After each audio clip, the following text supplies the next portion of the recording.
শুধু আপনার বিবেচনার উপর একটু ছেড়ে দেই। Now it is your call, it's your take. সিদ্ধান্ত আপনার। কালকে নির্বাচন, প্রশ্নের জবাবটা আপনারাই দিয়ে দেন। যদি জামাত শিবির নির্বাচিত হয়, হেরে গেছি, আপনারাও আমরাও সম্মিলিতভাবে। প্লিজ হেরে যায়েন না।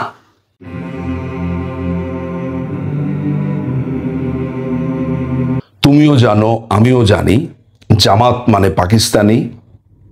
তুমিও জানো, আমিও জানি, শিবির মানে পাকিস্তানি। তুমিও জানো, আমিও জানি, সাদিক কায়ুম কিংবা SM ফরহাদ মানে পাকিস্তানি। আমার স্লোগান না। কিছুদিন আগে ঢাকা ইউনিভার্সিটির TSC সংলগ্ন যেই মাঠ আছে বা স্থান আছে, সেইখানে আপনারা জেনে থাকবেন যে রাজাকার আলবদর যাদের বিচার হয়েছিল আন্তর্জাতিক অপরাধ ট্রাইব্যুনালে, তাদের ছবি দিয়ে শিবির একটি মেলার মতো করে এবং সেখানে বলে যে তারা বিচারিক হত্যাকাণ্ডের শিকার, ব্লা ব্লা ব্লা। এই ঢাকা বিশ্ববিদ্যালয়ে এই শাহবাগ গণজাগরণ মঞ্চ হয়েছিল। সেখানে এই বাংলাদেশের লক্ষ লক্ষ মানুষ সহ ঢাকা ইউনিভার্সিটির ছেলেপেলেরাই কিন্তু সেখানে এই রাজাকারদের বিরুদ্ধে শক্তভাবে দাঁড়িয়ে গিয়েছিল। এই ঢাকা ইউনিভার্সিটিতেই যখন এই রাজাকারদের পক্ষে এই ফরহাদ এবং সাদিক কায়ুম তারা এই রাজাকারদের ছবি এনেছিল, তখন সাধারণ ছাত্র ছাত্রীরাই কিন্তু আপনার এই প্রতিবাদ করে তুমিও জানো, আমিও জানি, এই জামাত শিবির সাদিক কায়ুম ফরহাদ মানে পাকিস্তানি এই স্লোগান তুলেছিল। আপনারা জানেন যে আগামীকালকে ডাকসুর যে নির্বাচন সেটি অনুষ্ঠিত হতে যাচ্ছে এবং এও জানেন যে বাংলাদেশ আওয়ামী লীগের বা আওয়ামী লীগ সমর্থিত বা ছাত্রলীগ সমর্থিত অর্থাৎ এই রাজনৈতিক বলয়ের কেউই এই নির্বাচনে অংশগ্রহণ করছে না। 5ই আগস্টের পরের পরিস্থিতি আপনারা জানেন। ফলে আপনাদেরকে আমি নতুন করে কোনো কিছু বলবো বা আপনাদেরকে তথ্য দিব, সেটা আমার মনে হয় না এটার কোনো প্রয়োজন এই মুহূর্তে রয়েছে। আমি সত্যি কথা বলতে যে এখানে কারা দাঁড়িয়েছে, কার কি ট্র্যাক রেকর্ড, কোন কোন সংগঠনের কারা কোন পদপ্রার্থী, সত্যি কথা বলতে আমি কমপ্লিটলি এটাকে ইগনোর করেছি এবং এক ধরনের অনীহা আমার কাজ করেছিল। নিউজ ফিডে যা আসে, ভেসে আসে, যতটুকু দেখতে পাই, বুঝতে পারি, সেগুলো দেখে যাচ্ছিলাম। ঢাকা ইউনিভার্সিটির ছাত্রছাত্রীদের উদ্দেশ্যে আমার কয়েকটা কথা বলার আছে। নেওয়া, বিবেচনা করা এবং না করা সেটা সম্পূর্ণ তাদের ব্যাপার। বাংলাদেশ আওয়ামী লীগের রাজনীতি, বাংলাদেশ আওয়ামী লীগ, তার সংগঠন বা তার সহযোগী সংগঠন একটি বিষয়। একই সাথে মুক্তিযুদ্ধ, বঙ্গবন্ধু, মুক্তিযুদ্ধের স্পিরিট, আমাদের মুক্তিযোদ্ধা, আমাদের বুদ্ধিজীবীরা যাদেরকে হত্যা করা হয়েছে বা এই দেশের স্বাধীনতা, এটা কমপ্লিটলি যদি আলাদাভাবে বিবেচনা করা হয়, যদিও বাংলাদেশ আওয়ামী লীগ তার সহযোগী সংগঠন তারা এই স্পিরিটের মাধ্যমেই আসলে মূল্যবোধ রচনা করেছে, এই স্পিরিটটাকে নিয়েই এই রাজনীতি করেছে, কিন্তু শুধু যদি ডাকসুর ব্যাপারে বা এই ইলেকশনের ব্যাপারে পার্টিকুলারলি বলি যে বাংলাদেশ আওয়ামী লীগ, ছাত্রলীগ তাদেরকে আমরা আলাদাই রাখি, কিন্তু ঢাকা ইউনিভার্সিটির তো ছাত্ররা আছে যারা মুক্তিযুদ্ধের পক্ষে, মুক্ত বুদ্ধির পক্ষে। যদি বাংলাদেশ আওয়ামী লীগকে তারা পছন্দ নাও করে, ছাত্রলীগ পছন্দ নাও করে, যদি আমি কোনো স্টুডেন্ট, ছাত্রছাত্রীর কথা ধরি, মুক্তিযুদ্ধের সাথে তো তাদের কোনো বিরোধ নেই। একটা বড় অংশ বাংলাদেশের এই ইউনিভার্সিটির একটা বড় অংশ কিন্তু মুক্তিযুদ্ধের পক্ষে, মুক্ত বুদ্ধির পক্ষে। তারা সারা পৃথিবী দেখছে, তারা পৃথিবী কি হচ্ছে না হচ্ছে, বাংলাদেশের ইতিহাস তারা জানে। ফলে আমিও সেই যে ঔদ্ধত্য দেখাতে যাব যে একেবারে সবকিছু তাদেরকে বোঝানোর চেষ্টা করব, ওইরকমও কিন্তু আমার কোনো ইচ্ছা নেই। কারণ এখনকার যারা স্টুডেন্টরা আছে, আমরা বয়সে বড় হতে পারি, আমরা বলছি, পড়ছি, তারা হয়তো অনেক কিছু আমাদের কাছে জানতে আসতে চাইলেও আমরা মনে করি যে তারা ভালোই বোঝে, খারাপ বোঝে না। তো সেই জায়গা থেকে এই আর্জটুকু বা এই চাওয়াটুকু কি আপনাদের কাছে খুব বেশি হয়ে যায় যে আপনারা মুক্তিযুদ্ধের পক্ষে যারা আছে তাদের আপনারা একটু নির্বাচিত করুন? আমরা সব সময় বলি যে যে বাংলাদেশের মুক্তিযুদ্ধটা, বাংলাদেশের এই যে যোদ্ধাদের এই 30 লক্ষ প্রাণের আত্মত্যাগ, 2 লক্ষ নারী বা তারও বেশি নারীদের যে আত্মত্যাগ, শরণার্থী, সেগুলো সব কিছু আপনারা বলেন যে হ্যাঁ বাংলাদেশ আওয়ামী লীগ এটা নিয়ে ব্যবসা করে, এইটা এই করে সেই করে, তারা মুক্তিযুদ্ধ নিয়ে ব্যবসা করে। তাহলে একটিবারের জন্য আপনারা এটা প্রমাণ করে দেন, এইটা দেখান যে বাংলাদেশ আওয়ামী লীগ ছাড়াও আপনারা মুক্তিযুদ্ধ, তারপরে হচ্ছে যে যারা বাংলাদেশের পক্ষে, যারা মুক্তিযুদ্ধের পক্ষে, তাদেরকে আপনারা নির্বাচিত করতে পারেন। এই যে সাদিক কাইয়ুম এবং এস এম ফরহাদ, তাদেরকে পাকিস্তানি আপনার প্রতিদ্বন্দ্বী বলে এই যে টোকাই ইলিয়াস সে পরিচয় করিয়ে দিয়েছে এবং গর্ব সহকারে বলছে যে ও পাকিস্তান পন্থীদের সে ক্যান্ডিডেট। তো ঢাকা ইউনিভার্সিটি কি পাকিস্তানপন্থী ক্যান্ডিডেট বা একটা জামাত শিবিরের ছেলেকে নির্বাচিত করবে ডাকসু ইলেকশনে?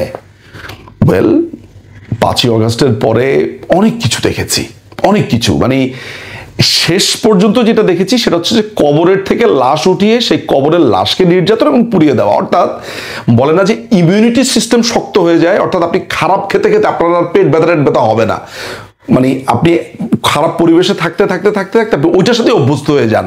ওই যে ট্যানারির পাশে যারা থাকে তাদের ওই চামড়ার গন্ধে প্রথম সময় তারা থাকতে পারে না, টিকতে পারে না, একটা সময় তাদের কাছে এটাই একটা স্বাভাবিক গন্ধ হয়ে যায়। তাহলে আমাদের ব্যাপারটা যদি এমন হয়ে যায় যে 5ই অগাস্টের পরে আপনার বিস্ময়ের ক্ষমতা নষ্ট হয়ে গেছে, জামাত শিবিরকেই আপনি সাধারণ একটা ঘটনা হিসেবে দেখছেন, মুক্তিযোদ্ধাদেরকে অপমান করা হবে, মুক্ত বুদ্ধিকে অপমান করা হবে, বঙ্গবন্ধুকে অপমান করা হবে, মুক্তিযোদ্ধাদেরকে পেটানো হবে, জুতা পেটা করা হবে, জুতার মালা দেওয়া হবে, এটা যদি আপনার কাছে মনে হয় এটা তো একটা স্বাভাবিক প্রক্রিয়া, দেন আপনাদেরকে আমার কিছু বলার নাই। আমি সুনির্দিষ্টভাবে বলবো না যে অমুককে জিএস পদে ভোট দেন, অমুককে সাধারণ সম্পাদক পদে ভোট দেন, আমি সেই সব প্রশ্ন আমি বলবো না।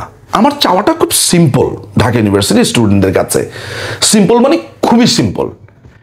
আমার একটা আর্জ শুধু এইটার পেছনে, যদি আমাকে কেউ সামান্যতম ভালোবেসে থাকেন, যদি আমার প্রতি একটু ভালো লাগা তৈরি হয়, কিংবা আমার প্রতি খারাপ লাগা আছে কিন্তু আমার বক্তব্যের প্রতি তার কোনো ধরনের দুর্বলতা আছে, যে মনে হয় যে না এই লোকটা একটা যৌক্তিক কথা বলছে, যৌক্তিক কথা বলবার চেষ্টা করছে, লড়াই করছে, আমি কিন্তু আপনাদের শত্রু না।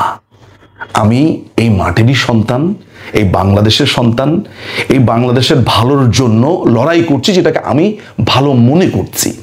সেই আমার মনে করার ভেতরে ডিফারেন্ট অ্যাঙ্গেল থাকতে পারে, আপনার ভ্যান্টেজ পয়েন্ট থাকতে পারে, আপনার নানা দিক থেকে দেখবার চেষ্টা থাকতে পারে, বাট একটা ব্যাপার তো নিশ্চিত যে আমি বাংলাদেশের কথা বলছি। আমি কি ঢাকা ইউনিভার্সিটির ছাত্রছাত্রীদেরকে এটা স্মরণ করিয়ে দিতে পারি যে এই শিবির ছানারা, এই জামাতি পোনারা আপনাদেরকে বছরের পর বছর বলেছে রাজনীতি চলবে না, এখানে কোনো ধরনের রাজনীতি করা যাবে না, ছাত্র নিষিদ্ধ।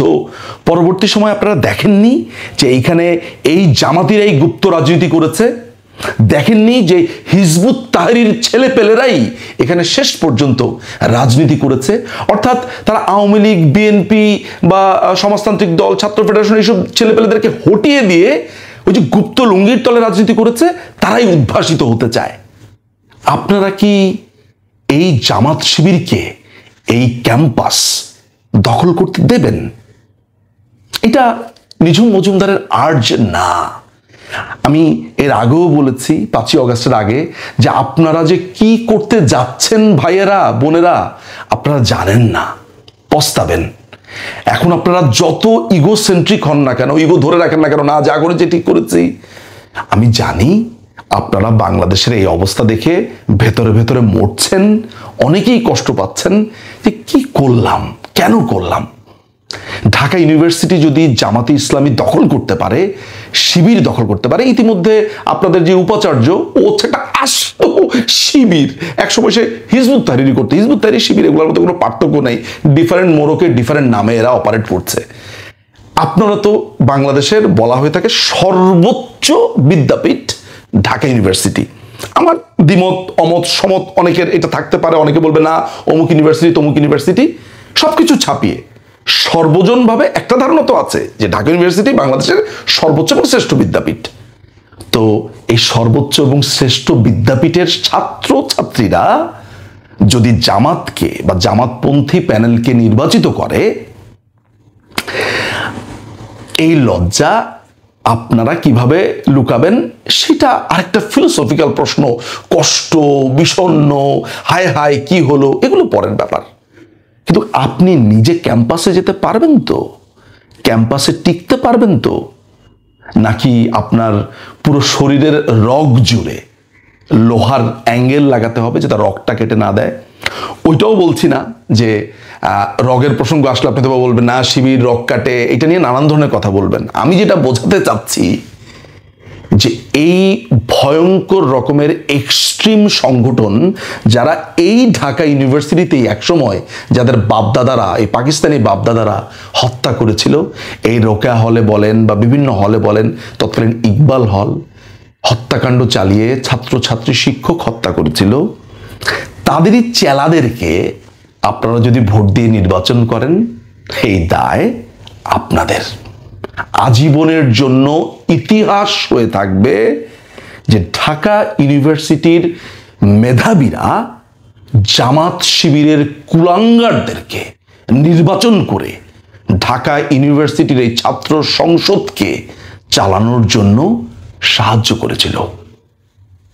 আমি মুক্তিযুদ্ধ, মুক্তবুদ্ধি আর বলবো না। বলতে বলতে বলতে বলতে আমি নিজেও টায়ার্ড। শুধু আপনার বিবেচনার উপর একটু ছেড়ে দেই। Now it is your call, it's your take. সিদ্ধান্ত আপনার।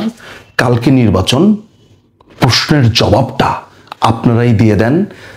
যদি জামাত শিবির নির্বাচিত হয়, হেরে গেছি, আপনারাও আমরাও সম্মিলিতভাবে। প্লিজ হেরে যায়েন না। আপনাদের জন্ম হেরে যাওয়ার জন্য হয়নি। প্লিজ, অসংখ্য ধন্যবাদ।